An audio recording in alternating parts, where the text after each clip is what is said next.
So coming to the next experiment, so that is the differential phase shift keying. So the main difference between the PSK and DPSK is, in PSK, so if you observe the waveforms, so in the case of PSK, so generally this is the data input and this is the carrier signal. When the data bit is changing, automatically the phase of the carrier must be changed in the case of PSK. But in the case of DPSK means, what you are doing is, for the same differential data, so we are making some XOR operation with the, initially with the 0. So suppose consider some differential data output is considered, initially it is 1 and here the present input is also 1. Okay, so one present the differential output is 1 and input is 1. So we are making the XOR operation between these two bits, that is 1 XOR with 1, the output is 0. 1 XOR with 1 means it is output is 0. Okay, again, so here there is 0 and the present differential output is 0. So this 0 0 XOR operation will make again 0. Like that we are calculating the differential data. For the differential data we have to produce the phase shift keying signal. Okay, so that is called as the DPSK. DPSK means differential phase shift keying. Okay, so the main difference is, so in the case of PSK, data bit is changing, the phase shift must be changed. In the case of DPSK, for the data input we have to calculate the differential data.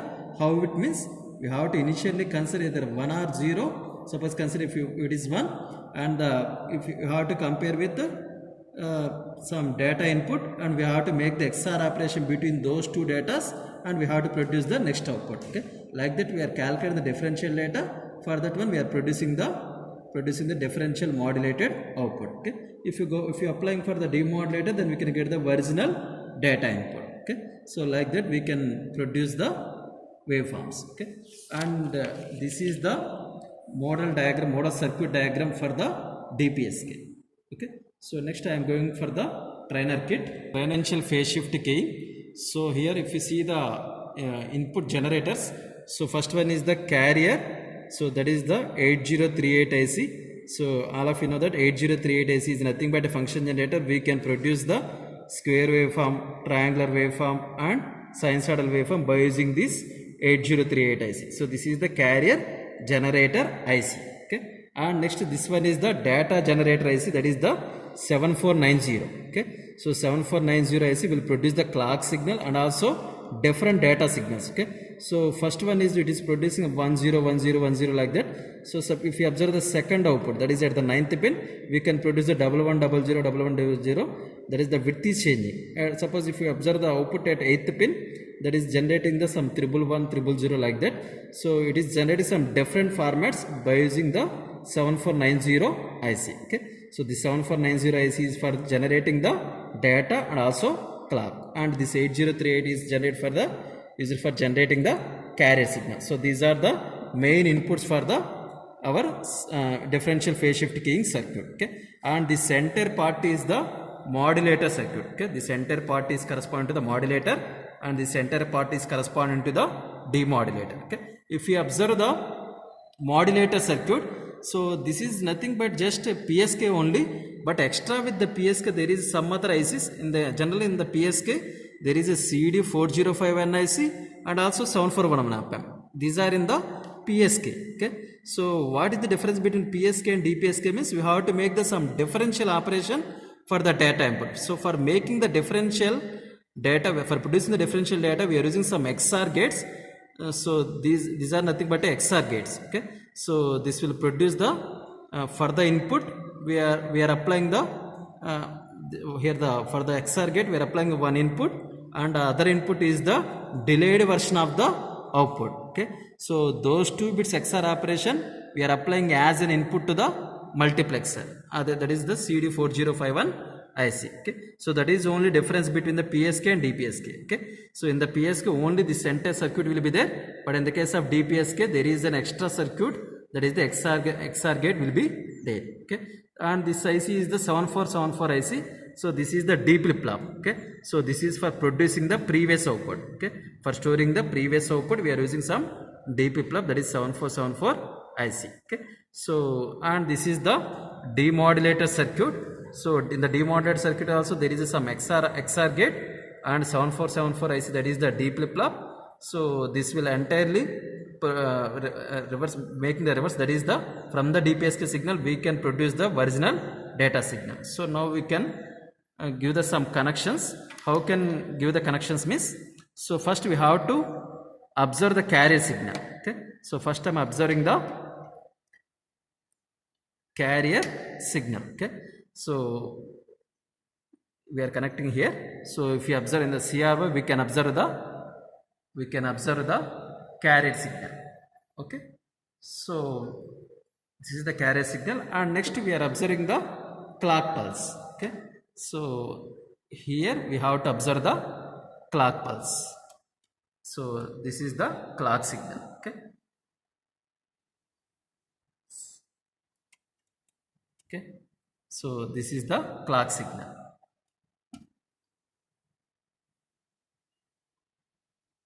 Okay, so next I'm observing the data output.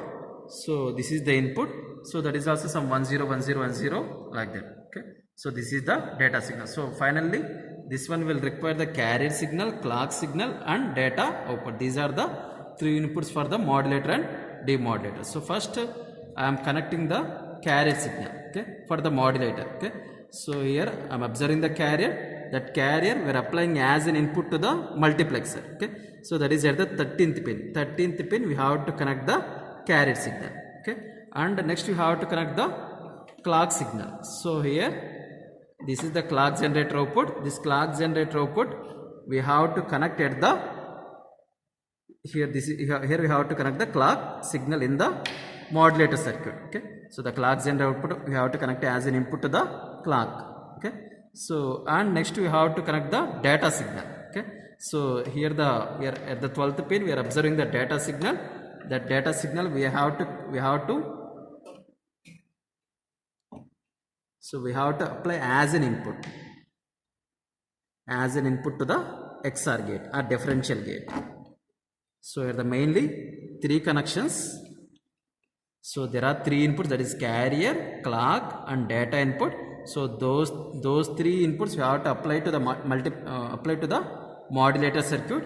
So one is the data output we have to apply as an input to the XOR gate. So this is the connection, and second connection is the bit clock we have to connect, and next one is the carrier. So here we have to connect the carrier at the 13th pin. Okay, so these are the three inputs we have to apply to the modulator circuit. Then directly we can observe the first we have to here we are already observed the three inputs, that is the carrier, clock and data, and fourth output we have to observe is the differential data. Okay, so at the D flip-flop output we can observe the differential data. Okay, so already in the waveforms already we have seen the differential data. So those differential data is obtained by making the XOR operation with the data input. Okay, so this is the differential data. After that we have to observe the DPSK waveform. Okay, so here we have to observe the DPSK waveform. Okay, if you observe the DPSK waveform, so for the differential data we are producing the phase shift key. In previous directly for the data input we are producing the PSK, but here within this circuit for the differential data we are producing the PSK signal. That is only the difference between the PSK and DPSK. Okay, so this is about completely the modulator. Okay, so next we have to observe the demodulation. Okay, so for the demodulation, so the DPSK output we have to connect as an input to the DPSK output we have to connect as an input to the DPSK demodulator input. Okay, so this is the one connection. Other connection is the demodulator is also requiring the carrier signal and also clock. Okay, so we have to connect the carrier output as an input to the demodulator circuit, and next connection is the bit clock. Okay, so the bit clock output has to be connected as an input to the demodulator circuit. Okay, so modulator requires the three inputs, that is the modulator requires the bit clock and input and also carrier signal, and also demodulator requires the DPSK output, carrier and also bit clock. Okay, so directly we can observe the demodulated waveform, that is the original data signal, that is ones and zeros. What you are applied at the input, same you can observe at the demodulator output. Okay, so this is the demodulator output waveform, that is ones and zeros. So for this one you have to observe the amplitude and frequency.